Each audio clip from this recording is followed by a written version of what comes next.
Money does not go where the hardest workers are.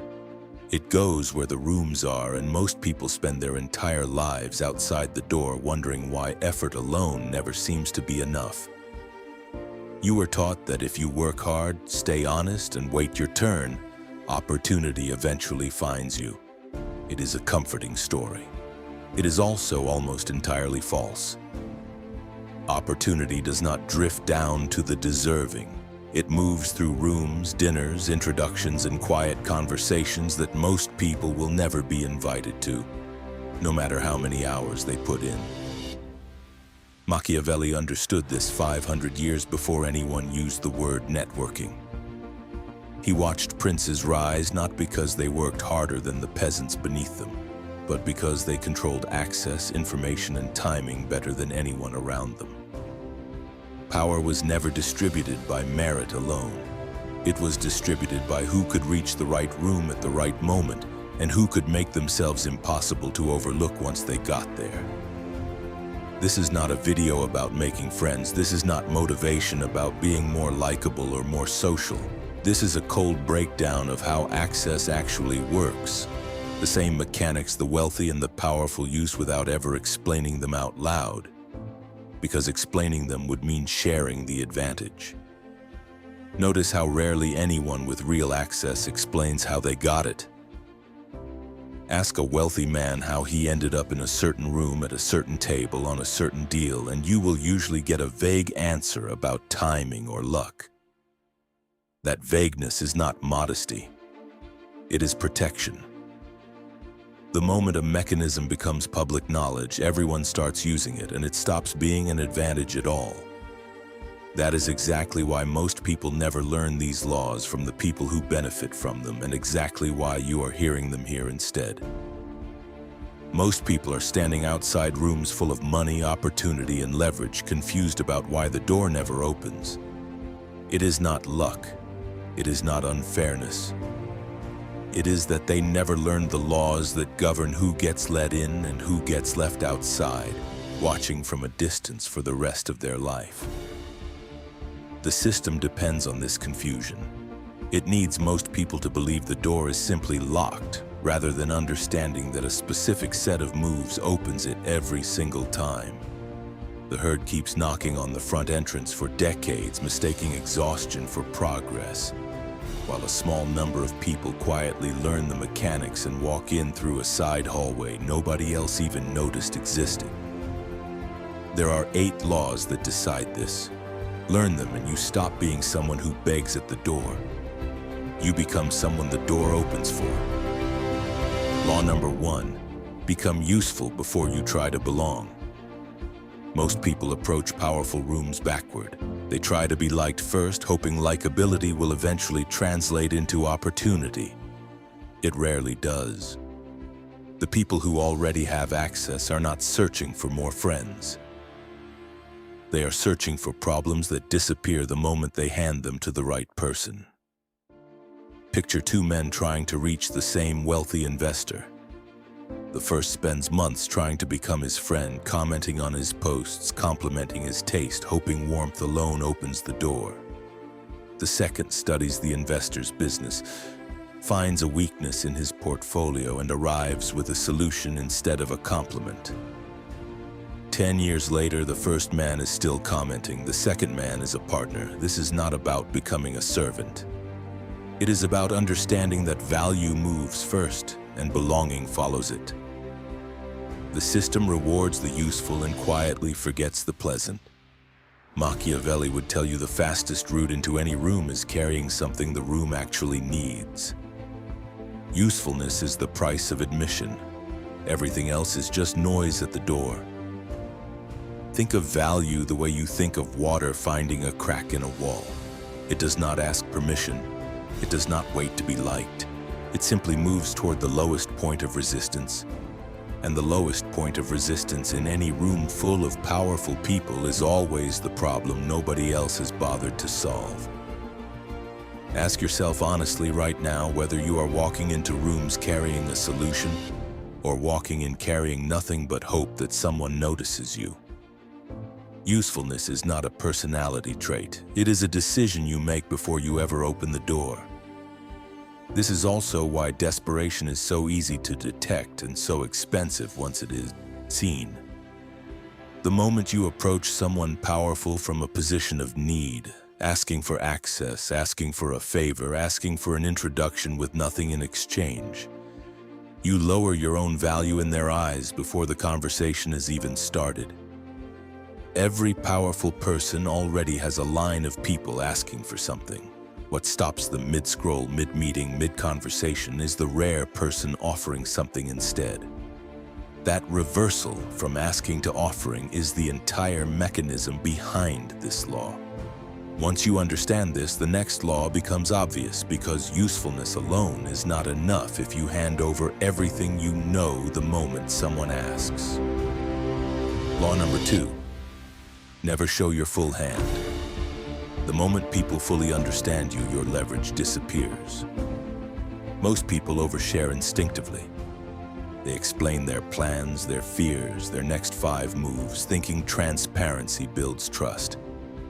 In reality, it builds a map that other people can use against you. Watch how the genuinely powerful communicate. They rarely say more than the moment requires. They let others fill silences, reveal weaknesses, and expose their own strategy first. This is not dishonesty. It is discipline. You do not owe every room a complete account of what you are building, what you are worried about, or what you plan to do next. Think of information the way you think of money. You do not hand your entire balance to a stranger because they ask politely. You share what serves the relationship and keep the rest working quietly in the background. A man who reveals everything becomes predictable, and predictable men are easy to manage, easy to price, and easy to ignore. Mystery is not manipulation. It is simply refusing to make yourself fully knowable to people who have not earned it. Picture a card table where one player shows his hand after every round, and another keeps his cards turned face down until the exact moment they matter. The first player is comfortable, but he never wins anything of consequence because everyone at the table already knows how to play against him. The second player makes people nervous, and nervous opponents make mistakes. Ask yourself which player you have been at your own table. Most people confuse being open with being trustworthy. They are not the same thing, and powerful rooms know the difference instantly.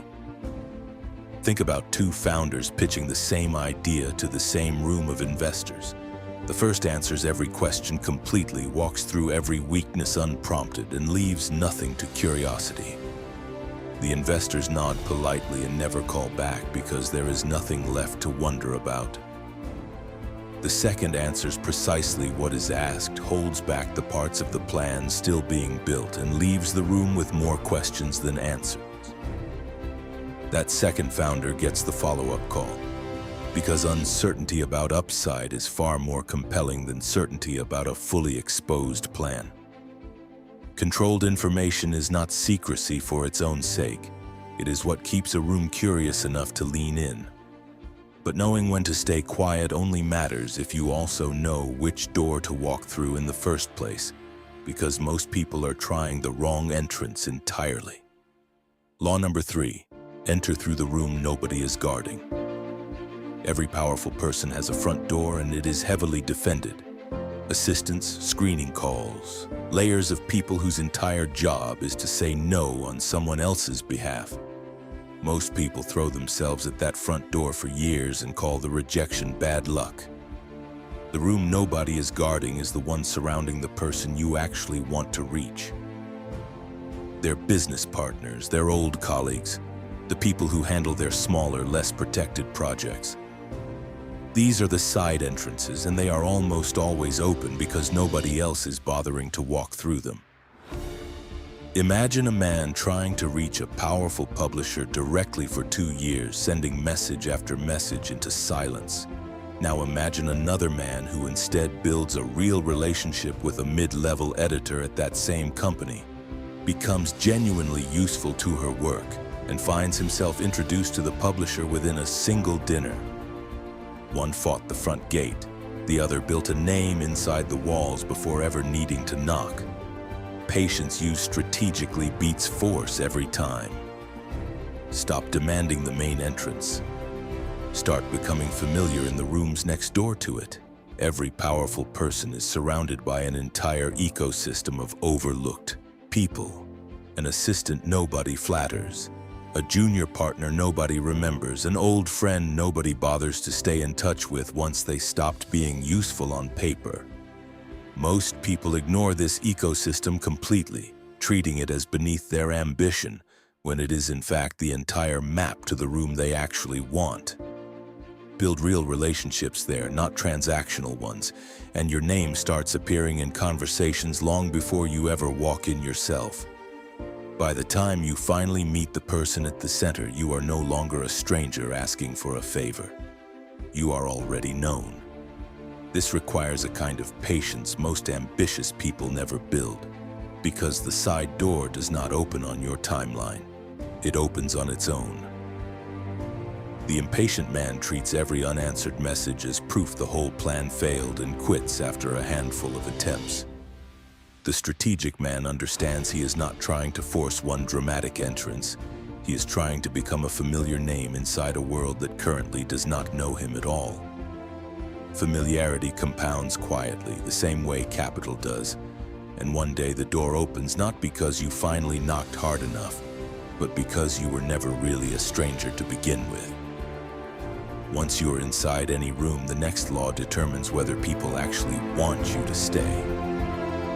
Law number 4, make yourself scarce on purpose.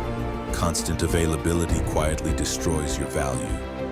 This feels wrong to most people because they were raised to believe loyalty means always saying yes. But powerful rooms do not run on that logic. They run on scarcity, and scarcity is created, not accidental. The man who answers every message within seconds, who accepts every invitation, who is always reachable, communicates something unintentional. He communicates that his time has no competing demands, which means his time has no real price. People do not chase what is always available to them. They chase what requires effort to reach. This does not mean becoming cold or unreachable. It means becoming intentional. Not every call gets answered immediately. Not every invitation gets accepted. Space between your presence and someone else's request is not rudeness. It is the mechanism that makes your attention feel earned rather than automatic. A wealthy man is rarely desperate for the room's approval, and that composure alone is often what gets him invited back. Scarcity behaves the same way in a relationship as it does in a market. Flood a market with an asset and its price collapses overnight. Restrict its supply and demand climbs on its own, without a single extra sales pitch. Your time and attention are an asset the same way, and most people give theirs away for free, wondering later why nobody treats it as valuable. Which are you training the people around you to believe, that you are abundant and interchangeable, or that reaching you actually costs something? Look at 2 men working the same industry event. The first arrives early, stays until the lights turn off, and talks to anyone who will listen, desperate not to miss a single connection. By the end of the night, nobody remembers him specifically because he blurred into the general noise of the room. The second arrives late, has 3 deliberate conversations, and leaves while people are still curious about him. A week later, he is the one people are still describing to their colleagues. Presence without restraint disappears into the crowd. Presence with restraint gets remembered. Scarcity of presence only works if you also control what happens the moment you actually speak, which brings us to the next law. Law number 5, speak less than the room expects. Silence unsettles people who are used to filling every gap with noise. Most conversations are won not by the person talking the most, but by the person willing to let a pause sit uncomfortably until someone else breaks it first. Watch 2 men in the same negotiation. One explains himself constantly, justifying every position, filling every silence out of nervous habit. The other states his position once, then stops talking. letting the silence do the work he refuses to do with more words. The first man reveals his anxiety with every sentence. The second man becomes unreadable, and unreadable people are treated with caution, not dismissal. Every extra sentence you add gives something away: your uncertainty, your eagerness, your position. Discipline your speech the way you discipline spending. Say only what the room actually requires, and let your restraint communicate the confidence your words no longer need to prove. A man who talks constantly eventually becomes background noise, the way a room adjusts to a ticking clock and stops hearing it. A man who speaks rarely but with precision becomes the opposite. Every sentence he does choose to say carries weight because the room has learned that he does not waste them. Silence is not the absence of a strategy. It is very often the strategy itself working quietly while everyone else exhausts themselves trying to be heard. In any negotiation, watch what happens after a number is proposed. The untrained person feels the silence and rushes to fill it, softening the offer before the other side has even responded. The trained person lets the number sit in the air, uncomfortable as it is, until the other side moves first. Almost every time, it is the person who spoke last, not first, who ends up with the better terms. Silence is not weakness pretending to be strength. It is one of the few forms of pressure that costs nothing to apply and cannot be argued with. But restraint with your own presence means nothing if you use it to compete with the very people who could open the next door for you. Law number 6. Never outshine the person who let you in. This law destroys more ambitious people than almost any other because ego makes it nearly impossible to follow. You may be sharper, faster, more capable than the person who granted you access, but the moment you make them feel replaced by you, you become a threat instead of an asset. Picture a young associate brought into a senior partner's inner circle. He is talented, and he knows it, so he begins correcting the partner publicly, positioning himself as the smarter mind in the room. Within a year, he is quietly excluded from every meeting that matters. Now picture a second associate, equally talented, who instead makes the partner look sharper in every room they share, saving his sharpest insight for private conversations where credit is not a competition. He becomes indispensable, not disposable. The long game rewards patience over ego. Let your work strengthen the people above you until your own position becomes too valuable to remove. Then, and only then, does your value get to speak on its own. Every throne has exactly one seat. The man who forgets this, who spends his energy proving he deserves to sit in it before he has actually earned the room's trust, is removed the moment his usefulness is outweighed by the discomfort he creates. The man who understands it plays a longer, quieter game, building his own foundation directly underneath the person he serves, until the day comes when removing him would cost more than keeping him ever did. Ego wants credit today. Strategy waits for leverage tomorrow. History is full of quiet advisors who shaped kingdoms without ever sitting on the throne themselves, and who ended up wealthier and safer than the ambitious rivals who tried to seize the seat outright. Proximity to power, sustained over years, often produces more real leverage than a single dramatic confrontation with it ever could.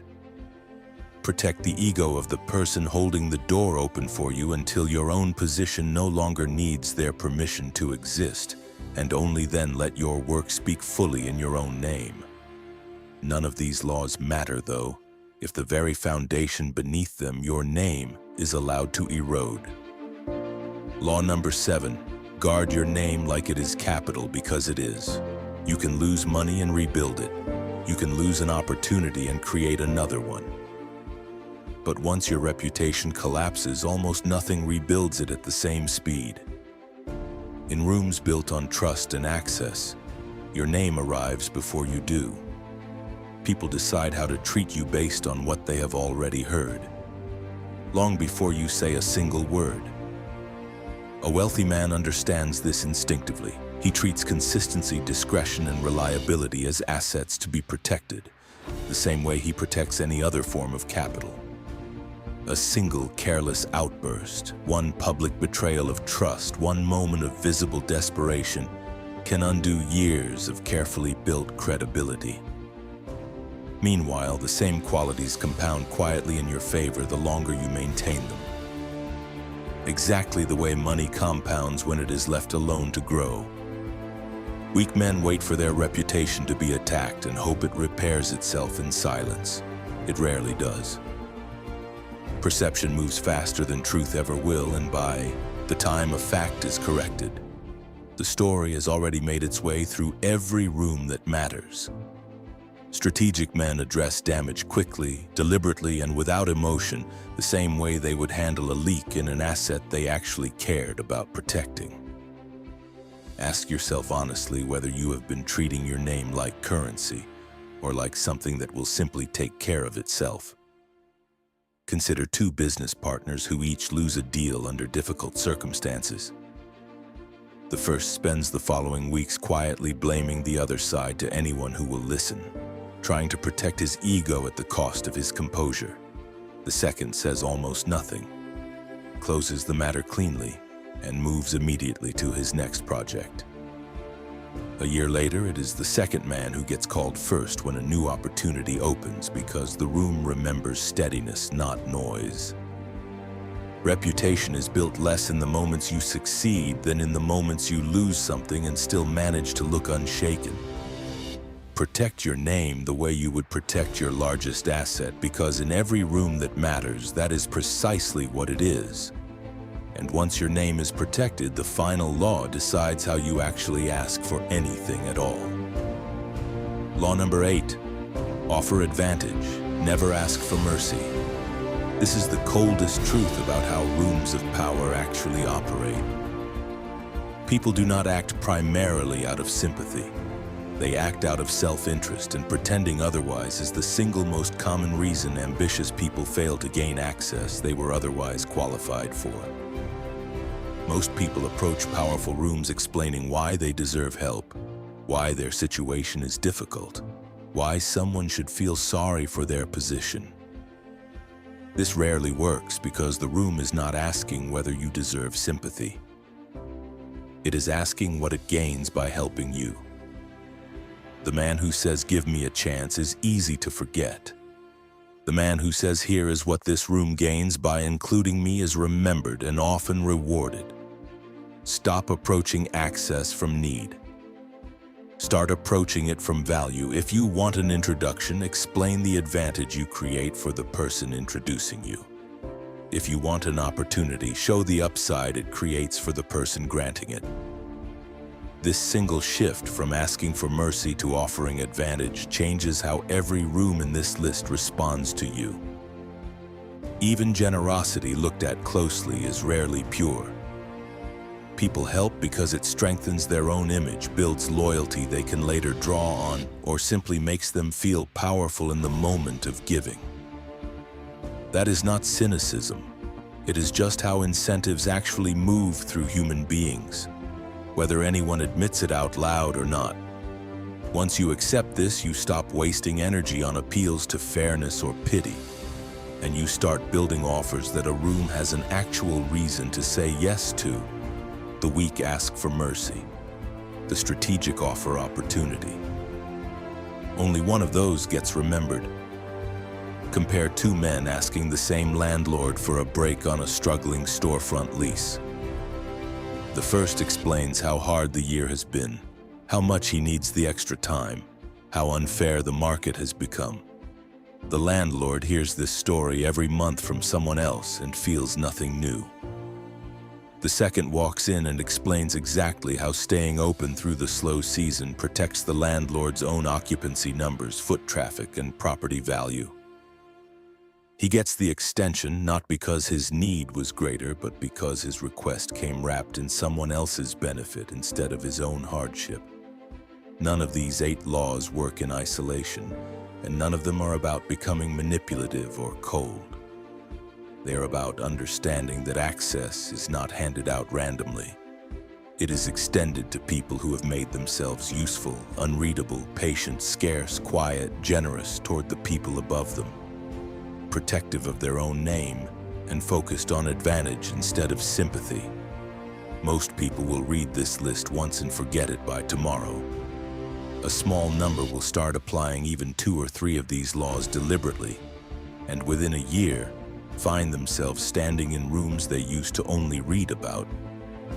If any of these 8 laws shifted the way you see access, opportunity, and power, then do not stop here, because what you just heard is only the surface. There are deeper layers to psychology, influence, and wealth that simply cannot be explored fully in one video. Not because they do not exist, but because most people are not ready to hear them. That is why most people stay average. If you are not one of them, then subscribe, because every video here is designed to sharpen your mindset, increase your value, and separate you from the crowd. No fluff, no noise, just strategy. Most people will watch this and move on. A few will stay and change, decide which one you are.